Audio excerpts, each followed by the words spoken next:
Jairo Atademo. Olá, Jairo, uma ótima noite para você. Jairo, eu quero começar com a seguinte questão. Você mora em Portugal, realmente os preços em Lisboa impressionam? São tão caros quanto se diz? Conta pra gente. Olá, Elias. Boa noite, amigos da TV Diversa. Realmente, morar na Europa não é uma coisa muito barata, não.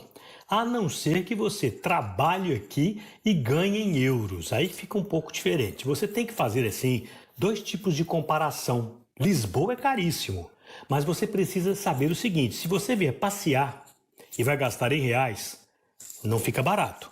Mas se você vai morar em Portugal e consegue um emprego em euros, e em euros você vai ganhar aí o salário médio, pode ser que você sobreviva melhor, porque você vai jogar o salário com o custo de vida.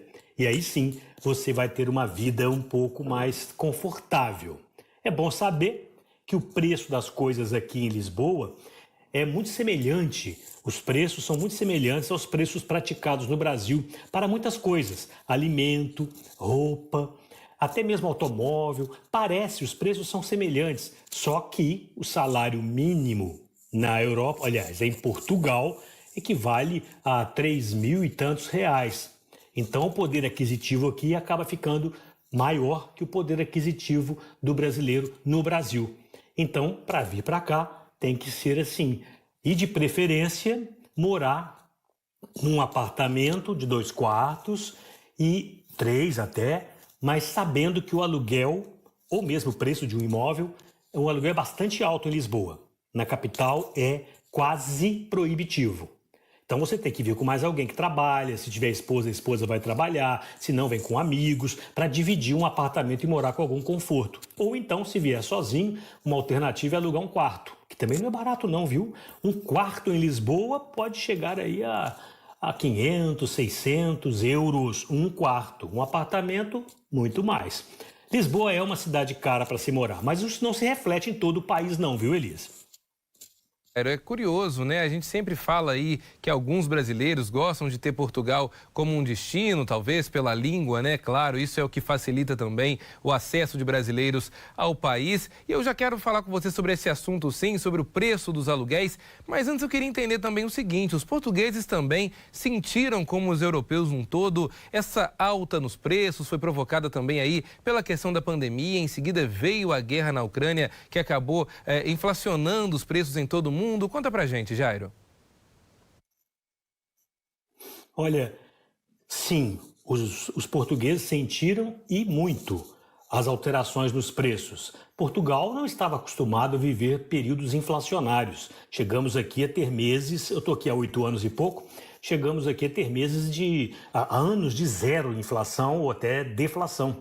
Agora, estamos aqui nos acostumando à inflação, que poderá chegar a 10%, completamente impensável para os padrões de Portugal e principalmente para os padrões da Europa em geral. Pelo menos já há umas 2 gerações que o pessoal não tem mais essa prática de comprar em prestações, de crédito, tudo dividido. Ainda não tem esta cultura aqui, ninguém compra nada dividido, a não ser um bem de raiz bastante mais caro.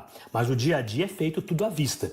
E agora eles estão sentindo, porque a luz, a energia elétrica, teve um aumento considerável em Portugal como um todo. Mas aqui nós temos várias operadoras e o mercado completamente aberto, elas acabam competindo e a gente consegue optar por uma concessionária de eletricidade mais barato. Então dá para fazer esse jogo. Mas não será fácil. O ano de 2023, segundo as autoridades econômicas do país, será pior do que esse ano. Mas Portugal enfrentou um crescimento, teve um crescimento de PIB esse ano superior à média do PIB europeu. Portugal está indo bem nesse sentido. E a procura por empregos aqui, principalmente por brasileiros, aumentou bastante. Portugal hoje tem seguramente mais de 250 mil brasileiros morando aqui. Aqui onde eu moro, em Braga, no norte do país, as coisas são mais baratas, o aluguel, o preço dos imóveis, mas não quer dizer que sejam baratos. São mais baratos quando se compara com Lisboa, Porto, que são centros que têm milhões de pessoas e também tem mais oportunidade de emprego, mas as coisas são bastante mais caras. Mas é isso, sentimos sim, sentimos bastante. Nesse período, Elias, Lisboa acabou se transformando na terceira cidade mais cara para se viver na Europa. Mas tudo isso depende do critério que a gente usa para fazer esse ranking.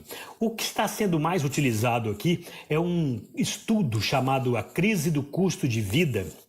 É bem recente, leva em conta esses parâmetros já, pandemia, guerra na Ucrânia, inflação. E a cidade de Roma é a primeira, Londres é a segunda, sempre foi muito caro lá, né? E Lisboa é a terceira, isso nos assustou. Mas por quais critérios? Custo de vida, ou seja, alimentação, roupa, vestuário, sapato, as coisas básicas, transporte público, coisas para viver, tá? Custo, preço do combustível, aluguel de um apartamento de 3 quartos como padrão, tá? E salário, o ordenado médio pago aqui. Então eu fiz um cálculo aqui, Elis, em Lisboa, por exemplo, se você mora num apartamento com aluguel aproximado de 1.300 euros, que é um apartamento no valor mediano de Lisboa, é caro. Você tem que jogar com o salário médio que as pessoas ganham na capital. Então, mais ou menos 800 e poucos euros, 878 para ser mais exato, é o salário médio que se paga aqui. Não é o mínimo, é o médio. O mínimo é um pouco mais baixo. O custo de vida fica em torno de 400 e pouco, de comida, aquelas coisas que eu disse, dá um saldo final negativo de mais de 900 euros ou mais de 5 mil reais. Isso faz com que Lisboa seja a terceira cidade mais cara para se viver na Europa. Morar aqui. Passear é uma outra história. Se você vem passear, passar uns dias aqui, é bom ter bastante real para converter, porque dizem que quem converte não se diverte. Então, se você converte o euro hoje a 5,50, é mesmo pesado, mas é um passeio que vale a pena, desde que você não fique aqui os 3 meses que o visto permite, né? Que o passaporte permite. É isso. Para a gente concluir bem rapidamente, eu queria entender o seguinte: você disse para a gente agora sobre a questão do aluguel. Muitos telespectadores, muitas pessoas que nos acompanham em redes sociais sempre fazem algumas perguntas focando principalmente no custo de vida. Além do aluguel, quem pensa em ir para a Europa, trabalhar em Portugal, tirar visto para poder trabalhar aí, viver aí na Europa, quais são aí realmente os maiores problemas? O aluguel, você acha, é o que mais pesa nesse instante? Sim, Elias, o que mais pesa aqui em Lisboa, em Portugal, de maneira geral, e na Europa como um todo, é mesmo o preço do aluguel. Ultimamente, com a pandemia e com a crise provocada pela guerra, nós tivemos aqui alguns aumentos de outras coisas que não tínhamos tão frequentemente, como, por exemplo, combustível. Combustível subiu muito aqui, energia, de maneira geral, mas estamos conseguindo controlar.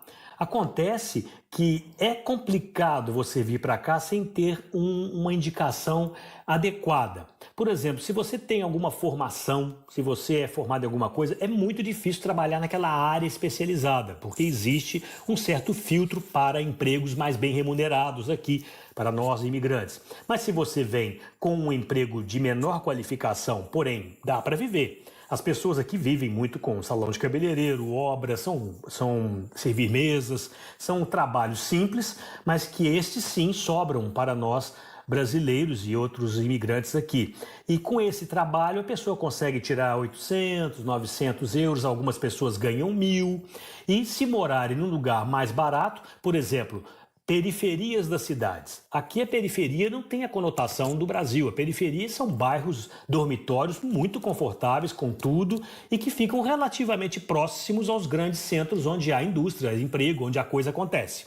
Então dá para morar bem mais barato. O que não quer dizer que seja barato, mas depende se você tem um quarto, se você aluga o quarto, se você divide a despesa do aluguel, dá para elevar, porque o resto se faz. Roupa, alimentação, tem um preço que fica bastante equilibrado quando você começa a ganhar em euros. Então dá para viver sim. Agora, o visto para trabalhar aqui é um pouco mais difícil. É necessário para esse visto que você tenha um contrato já assinado ou uma promessa de contrato de trabalho assinada aqui com alguma empresa portuguesa, e aí sim fica mais fácil você conseguir um visto de trabalho. Chegando aqui, você transforma esse visto numa autorização de residência provisória que vai se renovando de 2 em 2 anos até você fazer 5 anos e pedir a sua cidadania, se for o caso. E aí não precisa mais renovar coisa nenhuma, você já é cidadão de Portugal. Dá um pouco de trabalho isso, isso, mas se a pessoa tem dinheiro, por exemplo, para investir, isso muda de figura. Podemos falar de pessoas que têm algum dinheiro para comprar um imóvel aqui no valor de 500 mil euros, por exemplo. E também tem aquela proposta do Visa Gold, a pessoa que quer fazer um investimento acima de 250 mil euros em Portugal. É dinheiro para valer, mas tem gente que tem essa poupança e pode investir aqui no negócio, garante um Visa Gold, consegue ficar aqui naturalmente, tranquilo, sem nenhum problema. Excelente, Jairo. Olha, muito obrigado pelas informações. Sempre bom esse bate-papo. Muitas pessoas que nos acompanham gostam também de entender, pensar no futuro. Quem sabe essa não seja talvez uma possibilidade. Jairo, obrigado. Uma ótima noite para você.